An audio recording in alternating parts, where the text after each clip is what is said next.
John Stuart Mill versus Jeremy Bentham. Utilitarian uprising, feelings versus formula. Jeremy, your greatest happiness principle is just cold mathematics. Mathematics, Bentham? At least I don't reduce human dignity to a calculator. Every pleasure counts equally. That's true democracy, not your elitist, higher pleasures. A pig satisfied is not better than Socrates dissatisfied. Quality matters. Your poetry and philosophy won't feed the hungry masses.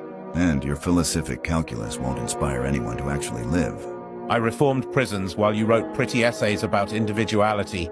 I fought for women's rights while you treated humans like numbers. Numbers don't lie. Measure pain, measure pleasure. Maximize the sum. The tyranny of the majority crushes the individual soul. Better a tyranny that helps everyone than liberty that helps no one. Without individual freedom, your utility is just sophisticated slavery. Without my calculations, your freedom is just chaos and sentiment. I'd rather have noble chaos than your mechanical happiness. And I'd rather have measurable progress than your romantic ideals.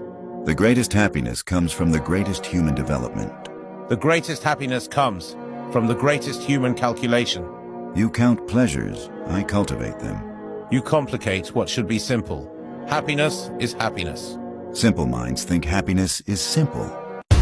The object of this essay is to assert one very simple principle, as entitled to govern absolutely the dealings of society with the individual in the way of compulsion and control, whether the means used be physical force in the form of legal penalties, or the moral coercion of public opinion.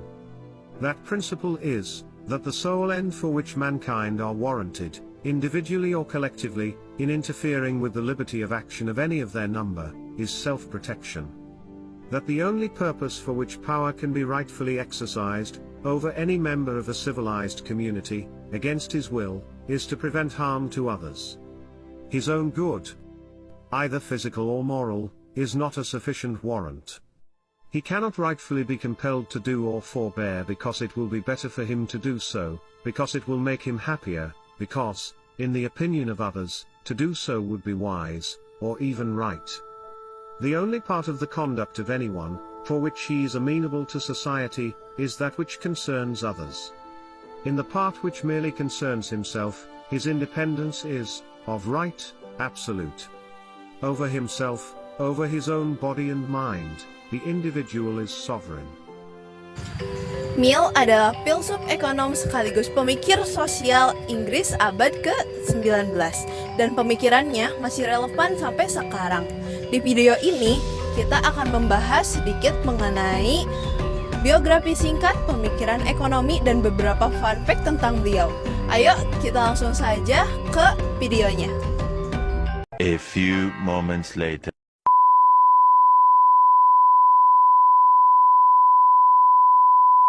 John Stuart Mill lahir tahun 1806 di London, Inggris. Ayahnya, James Mill, adalah filsuf dan ekonom yang mendidiknya sejak kecil. Dia belajar bahasa Latin, Yunani, filsafat, dan ekonomi klasik sejak usia dini.